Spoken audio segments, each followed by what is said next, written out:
இன்னைக்கு நம்ம வீடியோவில் பார்க்க போகிறது அனாலிட்டிக் ஃபங்க்ஷன்ஸ். ஓகேங்களா? அது எல்லாருமே எம்சிக்யூ ஃபார்மேட்லேயே ஃபஸ்ட்டு சொல்லிடுங்க, அதுக்கப்புறம் டீட்டெயில்டு கான்செப்டுக்கு போகலாம் அப்படின்னு சொன்னனால நம்ம இந்த கான்செப்டுக்குள்ளே வந்திருக்கோம். ஆக்சுவலாக மேட்ரிசஸ்க்கு அப்புறம் இந்த அனாலிட்டிக் ஃபங்க்ஷன்ஸ் வீடியோ ரிலீஸ் பண்ணுறோம். எதுக்காக அப்படின்னு பார்த்தீங்கன்னா, வெக்டார் கால்குலஸில் நிறைய ஃபார்முலா இருக்குது. அதனால வெக்டார் கால்குலஸ் அப்புறம் லாஸ்ட்டாக பார்த்துக்கலாம் அப்படின்றனால இப்போ அனாலிட்டிக் ஃபங்க்ஷன்ஸில் இதில் லிமிட்டட் ஃபார்முலா தான் இருக்குது. ஸோ லிமிட்டட் ஃபார்முலா வச்சுட்டே நம்ம ஈஸியாக சால்வ் பண்ண முடியும். ஸோ அதை நம்ம 4 கான்செப்டாக பிரித்து வச்சுருக்கு. அதாவது சிஆர் ஈக்குவேஷன்ஸ், இம்பார்ட்டண்ட்டாக சிஆர் ஈக்குவேஷன்ஸ், அடுத்தது மில்னே தாம்சன் மெத்தட், இதுதான் வந்து கன்ஸ்ட்ரக்ஷன் ஆஃப் அனாலிட்டிக் ஃபங்க்ஷன்ஸில் அப்படிங்கிற டாப்பிக்கில் வர மெத்தடு. அடுத்தது bilinear transformation and then conformal mapping. ஓகேங்களா? ஸோ இதில் சிஆர் ஈக்குவேஷன்ஸில் நம்ம என்ன ஃபார்முலா யூஸ் பண்ண போகிறோம் அப்படின்னா ux is equal to VY, uy is equal to minus VX. இது வந்து Cartesian format, polar form of Cartesian form. அப்போ இதில் ஒரு 1 மார்க் கேட்கலாம், ஆர் 2 மார்க்ஸாக கூட கேட்கலாம். ஏன்னா 2 ஈக்குவேஷன்ஸ் இருக்கிறதுனால what is the Cartesian form of a polar, what is the Cartesian form of a CR equations அப்படின்னு கேட்கலாம். So ux equal to vy, uy equal to minus vx. ஈஸியாக நீங்கள் ஞாபகம் வச்சுக்கலாம். ரெண்டுலவே uv. ஓகே, ஸோ இன்டர்சேஞ்ச் ஆகிறது இந்த பேஸில் இருக்கிற வேரியபிள் தான். இந்த uxங்கிறது இதுக்கு கொஞ்சம் டிஃப்ரென்ஷியேஷனும் கொஞ்சம் இன்டகிரேஷனும் தெரிஞ்சுக்கணும் சம்முக்குள்ளே போகிறது. ux அப்படிங்கிறது partial derivative of u with respect to x, uy அப்படிங்கிறது partial derivative of u with respect to y, vyங்கிறது partial derivative of v with respect to y, vxங்கிறது partial derivative of v with respect to x. இது என்ன u and v அப்படிங்கிற ஒரு doubt வரும் இல்லைங்களா? u and vங்கிறது எல்லாமே அனாலிட்டிக் ஃபங்க்ஷனோட ரியல் அண்ட் இமேஜினரி பார்ட்ஸ். ஓகேங்களா? ஸோ அப்போ இந்த யூனிட் ஃபுல்லாமே ஒரு அனாலிட்டிக் ஃபங்க்ஷன் இருக்குது. அந்த அனாலிட்டிக் ஃபங்க்ஷனோட நொட்டேஷன் f of z. இந்த f of zக்கு சிம்பிளாக ஒரு நொட்டேஷனும் கொடுக்குறாங்க, அது w. இந்த wக்கு அனாலிட்டிக் ஃபங்க்ஷன் அப்படின்னா இது ஒன்றும் இல்லை, காம்ப்ளெக்ஸ் ஃபங்க்ஷன்ஸ். ஓகேங்களா? நம்ம ரியலில் ஒரு ஃபங்க்ஷன் சொல்கிற மாதிரி காம்ப்ளெக்ஸில் இருக்கிற ஃபங்க்ஷனை தான் நம்ம அனாலிட்டிக் ஃபங்க்ஷன்ஸ் அப்படின்னு சொல்கிறோம். அது இன்னும் டெப்த்தாக கான்செப்ட்ஸ் இருக்குது. இப்போ உங்களுக்கு சிம்பிளாக தெரியணுங்கிறக்காக நான் அதை சொல்கிறேன். ஸோ இந்த டபிள்யூவில் ஒரு ரியல் பார்ட்டும் ஒரு இமேஜினரி பார்ட்டும் உண்டு. அதுதான் u plus iv. இந்த u and vங்கிறது என்னது? u and vங்கிறது எல்லாமே functions of x and y. ஓகேங்களா? இந்த u and vங்கிறது functions of x and y. that is u-வையும் in terms of x and y எழுதுவோம், v-யும் in terms of x and y எழுதுவோம். அதனால தான் this u and v can be differentiated with respect to x and y partially. ஓகேங்களா? So அதனால தான் இந்த CR equations இப்படி எழுதியிருக்கோம். இதே மாதிரி CR equationsக்கு போலார் ஃபார்ம்னு ஒன்று இருக்குது. ஸோ அந்த போலார் ஃபார்ம் என்னன்னு பார்த்தீங்க அப்படின்னா ur is equal to 1 by r v theta. ஓகேங்களா? அடுத்தது VR is equal to minus 1 by R U theta. Okay, இங்க பாருங்க, இங்க வந்து பேஸ்ல இருக்கிற வேரியபிள்ஸ் அதே மாதிரி, சாரி பேஸ்ங்கிறது இது UV, இங்க VU, பேஸ் வேரியபிள்ஸ் தான் மாறி இருக்கு. சஃபிக்ஸ்ல இருக்கிற வேரியபிள்ஸ் வந்து R theta இருக்கு இல்லையா, அது வந்து அப்படியே இருக்கு. ஸோ இது ரெண்டும் தான், இது போலார் ஃபார்ம், இது Cartesian form. So what is the polar form of the CR equations அப்படின்னு கேட்டா இது. ஓகேங்களா? இது ரெண்டும் பாருங்க, 1 by r 1 by r. ஒரு சில புக்ஸ்ல வேற மாதிரி கொடுத்துருப்பாங்க, நான் அதை சேஞ்ச் பண்ணி கொடுத்துருக்கேன். ஓகேங்களா? ஸோ இந்த ஒரு செட்டு தெரியணும் நம்மளுக்கு, ரைட்? கார்டீசியன் ஃபார்ம்னா இது தெரியணும், இது தெரியணும். இது இல்லாம f dash of zக்குன்னு ஒரு ஃபார்முலா உண்டு. அது என்னது அப்படின்னா ux plus ivx. f dash of z equal to ux plus ivx. Maximum ஃபார்முலாவை பேஸ் பண்ணி தான் நம்மளுக்கு ஒரு யூனிட்ல இருந்து கொஸ்டின்ஸ் கேட்பாங்க. Whatever it may be, multiple choice questions, ஆர்எல்ஸ், descriptive type, whatever it may be, everything will be asked by using the concepts and formulae which are all related to that particular concept. ஓகேங்களா? So அப்படி பார்க்கும்போது இந்த f dash of z வந்து ux plus ivx அப்படிங்கிற derivative. Okay, derivative of the analytic function. So இந்த ஒரு idea இருந்துச்சுன்னா நீங்க மில்னே தாம்சன் மெத்தடோட ஃபார்முலா எழுதிடலாம். ஓகே, ஸோ இதில் 2-3 கேசஸ் இருக்குது. நான் ஒரு 2 கேஸ் மட்டும் எழுதிக்கிறேன், 3வது கேஸுக்கு போகல. ஏன்னா மல்டிபிள் சாய்ஸ் கொஸ்டின்ஸ் அப்படிங்கிறனால நான் 3வது கேஸுக்கு போகல. ஸோ இதில் இந்த டிஃப்ரென்சியேஷன் இது அப்படின்னா இதை இன்டகிரேட் பண்ணால் நம்மளுக்கு ஃபங்க்ஷன் கிடைச்சிருங்களா? இது ஒரு பேசிக் ஐடியா தான், ரைட்? ப்ளஸ்னா ஆட் பண்ணுறோம் அப்படின்னா அதை பேலன்ஸ் பண்ணோம்னா சப்ராக்ட் பண்ணுவோம். ஓகேங்களா? ப்ளஸும் மைனஸும் ஆப்போசிட், ரைட்?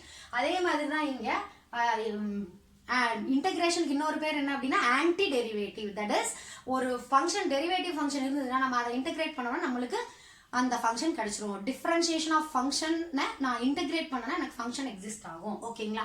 ஸோ அப்போ மில்னே தாம்சன் மெத்தடில் என்னன்னா எஃப் ஆஃப் இசட் தான் கண்டுபிடிக்கிறேன். That is construction of an analytic function. ஒரு அனாலிட்டிக் ஃபங்க்ஷனை நான் எப்படி ஃப்ரேம் பண்ணுறது, எப்படி ஃப்ரேம் பண்றதுங்கும் போது என்ன கொடுத்துருந்தா அப்படிங்கிற ஒரு கொஸ்டின் வரும்.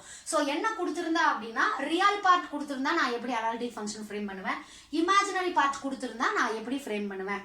ஓகேங்களா? ஸோ ரியல் பார்ட் கொடுத்துருந்தா நான் எப்படி ஃப்ரேம் பண்ணுவேன்னா கண்டிப்பா இன்டகிரேட் பண்ண போறேன். எதை இன்டகிரேட் பண்ண போறேன்னா இதை தான் இன்டகிரேட் பண்ண போறேன். ஓகேங்களா? ux பிளஸ் ivx எனக்கு அதை இன்டகிரேட் பண்ணா வந்துருங்களா? ux plus ivx right. So இதை தான் இன்டகிரேட் பண்ண போறேன். இதை நான் எதை பேஸ் பண்ணி இன்டகிரேட் பண்ண போறேன், z பேஸ் பண்ணி இன்டகிரேட் பண்ண போறேன். ஓகேங்களா? அப்போ நான் இதை இன்டகிரேட் பண்றதுக்கு முன்னாடி எனக்கு என்ன தெரியும், ரியல் பார்ட் மட்டும்தான் தெரியும். அதனால இந்த vx என்ன பண்ண போறோம், uy equal to minus vx நீங்க ஒரு CR ஈக்குவேஷன் இருக்கு இல்லைங்களா, இந்த மைனஸ் இங்க கொண்டு வந்துட்டீங்கன்னா இது மைனஸ் iuy ஆயிடும். Minus iuy. ஓகேங்களா? எஸ்பெஷலி இதுல என்ன பண்ண போறோம் அப்படின்னா ஃபங்க்ஷனை ஃபுல்லா z-க்கு கன்வெர்ட் பண்ண போறோம். So ux of z, 0 minus uy of z, 0 dz. இதுதான் ஃபார்முலா. ஓகேங்களா? ux minus iuy. இங்க x-க்கு பதிலா z போடுறீங்க, y-க்கு பதிலா 0 போடுறீங்க. Integration with respect to z. இந்த வகையில தான் நம்ம அனாலிட்டிக் ஃபங்க்ஷனை கன்ஸ்ட்ரக்ட் பண்றோம். ஓகேங்களா? இன்னொரு கேஸ் என்ன இதுல அப்படின்னு பாத்தீங்கன்னா f of z suppose v கொடுத்திருந்தாங்கன்னா, ஓகேங்களா, v கொடுத்திருந்தாங்கன்னா என்ன பண்றது அப்படின்னா இதே தான் ux plus ivx. நான் இதை v ல கன்வெர்ட் பண்ணணும். ஸோ ux வந்து நான் v ல கன்வெர்ட் பண்ணணும்னா இங்க என்ன இருக்குங்க, vy. So vy plus ivx. இதுதான் formula. hope you understand. vy of z, 0 plus I into vx of z, 0 dz. அப்போ உங்களுக்கு CR ஈக்குவேஷன்ஸும் இந்த f dash of z ஓட ஃபார்முலாவும் தெரிஞ்சதுன்னா நீங்க மில்னே தாம்சனோட ஃபார்முலாவை எழுதிடலாம். இன்னொரு கேஸ் கூட இருக்குங்க, அந்த கேஸை நான் இங்க டிஸ்கஸ் பண்ணல, அது இருக்கட்டும். ஓகேங்களா? அது அப்புறமா பார்த்துக்கலாம், வேற வீடியோல பார்த்துக்கலாம். இப்போ பைலினியர் டிரான்ஸ்ஃபர்மேஷன் வரேன். இருக்கிறதுல ஈஸியான டிரான்ஸ்ஃபர்மேஷன் பைலினியர் டிரான்ஸ்ஃபர்மேஷன். இது w is equal to az plus b divided by cz plus d. இதுதான் இதோட ஃபார்மேட். ஓகேங்களா? அடுத்தது இன்னொரு வகையில நம்ம இந்த எக்ஸ்பிரஷனை சொல்றோம். அது எப்படி அப்படின்னா இங்க பாருங்க, அந்த ஃபார்முலாவை நான் எழுதுறேன். 4w போட்டுக்கிறேங்க. ஓகேங்களா? கீழேயும் 4w போட்டுக்கிறேன். ரைட். இந்த ஃபர்ஸ்ட் இருக்கிற w-வை விட்டுறேன். சஃபிக்ஸ்ல 3 2 1 போடுறேன். அதே இங்க வந்து 1 2 3 போடுறேன். ஓகேங்களா? சோ இப்போ இந்த ரெண்டு w's பேர் பண்ணிக்கிறேன். ஓகே, நடுவுல மைனஸ் சைன். ஓகேங்களா? சோ இதுதான் வந்து லெஃப்ட் ஹேண்ட் சைடோட ஃபார்முலா. இதையே ஃபுல்லா z-ல மாத்துனீங்கன்னா இந்த left hand side right hand side formula உங்களுக்கு கிடைச்சிடும். z minus z1 into z2 minus z3. ஓகேங்களா? so this is a formula for இதுதான் நம்ம evaluation purpose-க்கு யூஸ் பண்ற ஃபார்முலா. ஓகேங்களா? w minus w3 into w2 minus w1, w minus w1 into w2 minus w3 is equal to z minus z3 into z2 minus z1 divided by z minus z1 into z2 minus z3. இது maximum ஒரு சிலருக்கு memorise பண்ற கஷ்டமா இருக்கும். இப்போ நான் கொடுத்த idea படியே நீங்க எழுதி பாத்தீங்கன்னா இந்த ஃபார்முலா ஈஸி ஆயிடும். ஓகேங்களா? சோ இந்த ஃபார்முலா கரெக்ட் அப்படின்னா நீங்க இதை ரெசிப்ரோக்கல் போட்டு எழுதினாலும் கரெக்ட் தான். ஓகேங்களா? இது லெஃப்ட் ஹேண்ட் சைடு ரெசிப்ரோக்கல் பண்ணிட்டு ரைட் ஹேண்ட் சைடு ரெசிப்ரோக்கல் பண்ணி எழுதுனீங்கன்னா அந்த ஃபார்மேட்டும் கரெக்ட் தான். But this is the standard form. இதை தான் நம்ம யூஸ் பண்றோம், அதனால இதை எழுதியிருக்கேன். ஓகேங்களா? அடுத்தது இப்போ இந்த கன்ஃபார்மல் மேப்பிங்க்கு வரேன். ரைட். கன்ஃபார்மல் மேப்பிங் கொஞ்சம் போர்டு சின்னதாக இருக்கிறதுனால நான் கொஞ்சம் பார்த்து எழுதுறேன். இந்த கன்ஃபார்மல் மேப்பிங்கிறதுல நீங்க மெயினா ஞாபகம் வச்சுக்க வேண்டியது என்னன்னா w-க்கு u plus iv-ன்னு சப்ஸ்டிட்யூட் பண்ணுவீங்க, z-க்கு x plus iy-ன்னு சப்ஸ்டிட்யூட் பண்ணுவீங்க. இது மட்டும் தாங்க இந்த கன்ஃபார்மல் மேப்பிங்க்கு. சரிங்களா? இது மட்டும் தான் கன்ஃபார்மல் மேப்பிங்க்கு, வேற என்ன ஒரு ஃபார்முலாவும் கிடையாது. இந்த யூனிட்டே பாத்தீங்கன்னா அனாலிட்டிக் ஃபங்க்ஷன்ஸ்ங்கிற யூனிட்லே பாத்தீங்கன்னா ஓவரால் வியூ இவ்வளவுதான். இது இல்லாம உங்களுக்கு சின்ன சின்ன டிஃபரன்ஷியேஷன் சின்ன சின்ன இன்டகிரேஷன் ஃபார்முலாஸ் தெரிஞ்சிருக்கணும். ஆனா CR equations formula எனக்கு தெரியும், இது தெரியும். இந்த யூனிட் ஃபுல்லாவே f of zங்கிறது w, w cube plus iv. z க்கு பதிலா x plus iy ன்னு போடுவோம். ஓகேங்களா? இங்க function of z ன்னு போட்டுருக்கோம் இல்லைங்களா? இந்த z க்கு சப்ஸ்டிடியூஷன் வந்து x plus iy. அது ஞாபகத்துல வச்சுக்கோங்க. சோ கன்ஃபார்மல் மேப்பிங்லயுமே 3 கேஸ் இருக்கு. அது நம்ம கொஞ்சம் எக்ஸ்பிளனேஷன்ஸ் போகும்போது பார்த்துக்கலாம். ஓகேங்களா? சோ இதுதான் உங்களுக்கான ஃபார்முலா. ரைட்? இது பைலினியர் டிரான்ஸ்ஃபார்மேஷன், இது கன்ஃபார்மல் மேப்பிங். சரிங்களா? இது வந்து கன்ஃபார்மல் மேப்பிங்கோட சப்ஸ்டிடியூஷன். ஓகே, இதுல 3 டைப் இருக்குன்னு சொன்னேன் இல்லைங்களா? அந்த 3 டைப் என்ன அப்படின்னா w is equal to c plus z, w equal to cz, w is equal to 1 by z. இது ரொம்ப சிம்பிளுங்க. கன்ஃபார்மல் மேப்பிங் இருக்கிறதுல எல்லாருமே வந்து அனாலிட்டிக் ஃபங்க்ஷன்ஸா, அப்ப காம்ப்ளெக்ஸ் இன்டகிரேஷன்ஸா அப்படின்னு நினைப்பாங்க. பட் இருக்கிறதுல ஈஸியான டாபிக் இதுதாங்க. மற்றதை விட கம்பேர் பண்ணும்போது நீங்க சின்ன சின்ன விஷயங்களை அண்டர்ஸ்டாண்ட் பண்ணிட்டாலே இந்த யூனிட்ல உங்களால கண்டிப்பா ஸ்கோர் பண்ண முடியும்.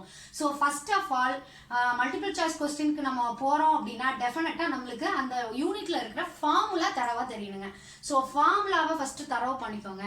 அதுக்கப்புறம் இதை யூஸ் பண்ணி ப்ராப்ளம்ஸ் எப்படி போடுறதுங்கிறத பார்க்கலாம். ஓகேங்களா? ஸோ இனி நம்ம வீடியோக்குள்ள போலாம். என்னென்ன ப்ராப்ளம்ஸ் எப்படி எல்லாம் கேட்கலாம் அப்படிங்கறத நம்ம செக் பண்ணலாம். ஓகேங்களா? அண்ட் இதுல இன்னொரு திங் என்ன அப்படின்னா ஹார்மோனிக் ஃபங்க்ஷன் அப்படிங்கிறது ஒரு இம்பார்ட்டன்ட் கான்செப்ட். அது 2 மார்க் எப்பவுமே கேட்டுட்டே இருக்காங்க. ஸோ ஒரு ஃபங்க்ஷன் கொடுத்துருவாங்க. அந்த ஃபங்க்ஷன் வந்து இந்த கண்டிஷனை சாட்டிஸ்ஃபை பண்ணுச்சுன்னு வச்சுக்கோங்களேன், அந்த ஃபங்க்ஷன் வந்து ஹார்மோனிக் ஃபங்க்ஷன் சொல்லுவாங்க. So this is for harmonic function condition. ஓகேங்களா? the condition for the function is said to be harmonic if it satisfies the condition uxx plus uyy equal to 0. நீங்க நான் ரொம்ப terms எல்லாம் சொல்லணும்னு அவசியம் கிடையாது. you just remember this formula uxx plus uyy equal to 0. and one more thing, harmonic conjugate அப்படின்னு ஒன்று நம்ம இங்க கன்ஸ்ட்ரக்ட் பண்ணுவோம். so harmonic conjugateனா ஒன்றும் இல்லை, u is the harmonic conjugate of v, v is the harmonic conjugate of u. uங்கிறது real part of the analytic function, vங்கிறது imaginary part of the analytic function. இந்த ideas மட்டும் உங்களுக்கு ஞாபகம் இருந்தது அப்படின்னா you can easily score marks in this unit. ஓகேங்களா? so இந்த formula பார்த்துக்கோங்க. பாருங்க, வெக்டார் கால்குலஸ்லாம் பார்த்தீங்கன்னா நிறைய ஃபார்முலா இருக்கு. பட் இதுல லிமிட்டட் ஃபார்முலா தான். இவ்வளோதான் ஃபார்முலா, இதுக்கு மேல ஒன்றும் இல்லை. இதோட டிஃபரன்ஷியேஷன் இன்டகிரேஷன் தெரிஞ்சிருக்கணும். ஓகே, ஸோ இனி நம்ம வீடியோக்குள்ள போகலாம். என்னென்ன ப்ராப்ளம்ஸ் கேட்கலாம் அப்படிங்கிறத பார்க்கலாம். ஓகே.